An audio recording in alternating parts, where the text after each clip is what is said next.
Love is God. Live in love. Live in love. Welcome to another episode of OMS, Oh My Sai. I had joined Brindavan in the year 1974, and even though I was very enthusiastic about joining Brindavan, I missed my sisters and my father. And I was homesick, not for a day, not for a week, not for a month, but for 6 whole months. And I was very desperate to get back home. And it was the eve of Christmas. We were having a dinner upstairs. Swami had invited all of us upstairs to have dinner with him. And all of us students had dinner there. And as Swami was returning, I went up to Swami and said, Swami, tomorrow our holidays are beginning. I want to go home for my holidays. Now, this was very rare. In those days, nobody would want to go home at all, even during holidays, because they would want to spend all their time with Swami. And during holidays, you get more of time with Swami because classes are not there.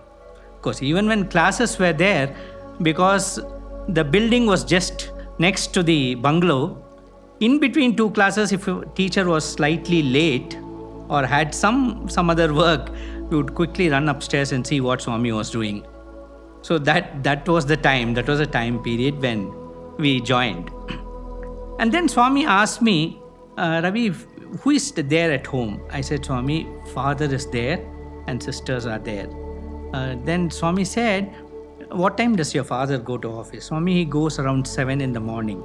When does he come back? He comes around 8 o'clock in the night, Swami.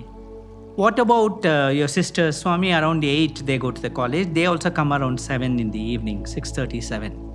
And Swami said, we don't go home because you will be alone and you will miss your mother. But I was desperate. I said, no, Swami, I want to go. I am missing my home. I want to go. And after trying to convince me in a few words, Swami finally said, do what you like. Ni ishtam. That's what he said. I didn't know at that time that ni ishtam was a very dangerous thing. That means your wish is different from mine. Okay, it was only much later that wisdom dawned on me. So when Swami said ni ishtam, the next morning, 5 o'clock bus I caught and went home. Actually, Swami had planned to go to Ooty that day and he wanted to take me along with him in his car. And what a chance I missed. As if that is not enough, when Swami came out of his room, the first thing he asked the warden was, where is Ravi?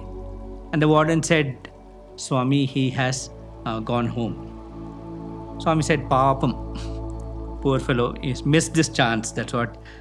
Swami also felt bad, I missed such a glorious chance. He went inside, he brought watches and gave it to all the students. He went inside and brought robes, which he had worn even during Dasara. In the olden days, Swami used to wear different robes during Dasara procession. Many of these were during the times when the Maharajas and Maharanis would come to Prasanthi Nilayam. Grand robes. And many of them, not even orange or red in color. Some of them would be green and deep blue and very beautiful colors. And Swami would say, I wore this during this Navaratri, that Navaratri, and he gave it to all the boys. And my holidays ended 10 days later. When I came back, I heard all the glorious accounts of the trip which boys had with Swami to Ooty. Of course, I didn't know that I was supposed to be one of the members Swami had selected. I came to know of this later when the warden told me. They told me about the wonderful chances at Doddabetta, the highest point in South India. And then my classmates also said, hey, you missed such a wonderful chance. Swami gave all of us watches, geminal watches. And then they talked of the robes which Swami gave. And I was feeling really miserable because, as Swami had said, when I went home, I did miss my mother. There was nobody at home. And the whole day I would be alone and I would, on one side, miss my father and sisters. On the other, I would miss Swami. I would say, Swami warned me of this, but I didn't listen to him. Swami was sitting inside and talking to someone, and to the students and to some guests. And there was a curtain just outside the door. I was standing just outside, and because Swami was already inside, I was standing there just beside a window. Swami was asking someone, have you got watches? Have you got the watch I gave? Then that person said, no, Swami, I have not got. Swami said, I will give you also. I have given all my boys. Now I felt even more miserable.